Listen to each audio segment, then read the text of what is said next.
This patch is a great example of how the momentary track input can be used to automatically switch back and forth between two different types of modulation. I'll pull out all the patch cables and rebuild the patch from scratch to show you how it works.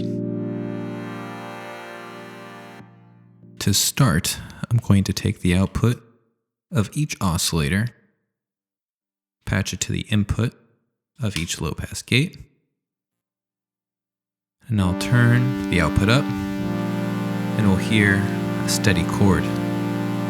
Now I'm going to take a cycling channel of maths, which is functioning as an LFO, and it's going to be used to modulate the timbre of our two oscillators. And it's the smooth, gradual modulation that is typical when you use low-frequency oscillators. Now I'm going to take the same LFO, patch it to the input of a sample and hold, take the output of that same sample and hold, patch it to our timbre control,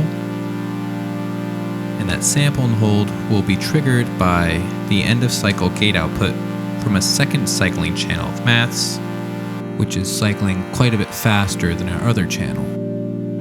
Now we hear this abrupt shift in timbre rather than the gradual smooth transitioning we heard a moment ago.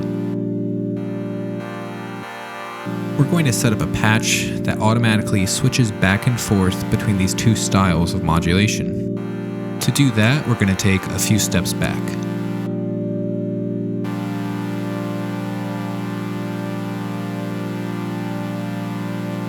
First, I'm going to take a stackable cable, and I'm going to take the end of cycle gate output from our faster cycling channel of maths, patch it to the trigger input on our slower cycling channel of maths.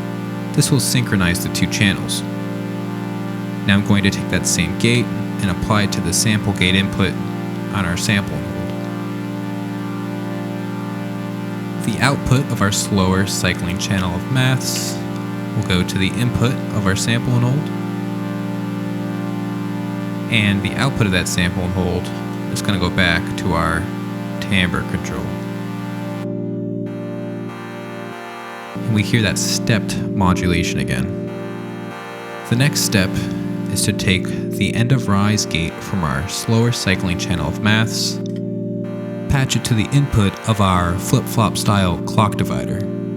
The flop output is then going to be patched to the momentary track input. Now we hear it switch back and forth between the step modulation from the sample and hold and the smooth gradual modulation from our LFO.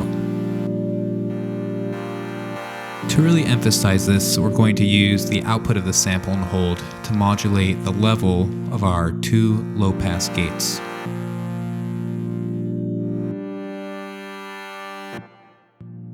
And you can hear the clicks from the fast rising edges of the step modulation as it controls the amplitude of our output.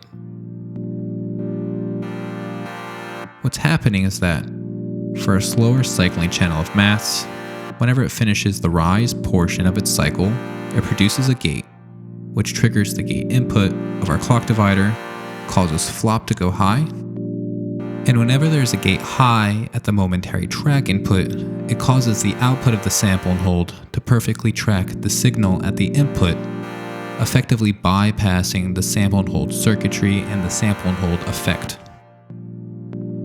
When the slower cycling channel of maths finishes the rise portion of its next cycle, it produces another gate, triggering the gate input of the flip-flop style clock divider, causing flop to go low. And now that there's a gate low at the momentary track input, the sample and hold defaults to the gate at the sample gate input, going back to the stepped modulation. Because we have a white noise source normalized to the input of the first sample and hold, we can very quickly get a second modulation source. We're going to take the comparator through from the flip-flop style clock divider, patch it to the sample gate input of our first sample and hold, and patch the sample and hold output to modulate another parameter of our timbre.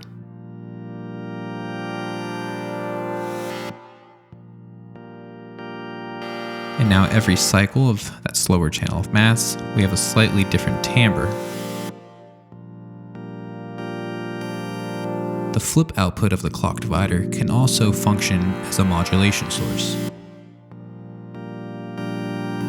Whenever it goes high, it'll just provide another DC offset that can be used to modulate another parameter.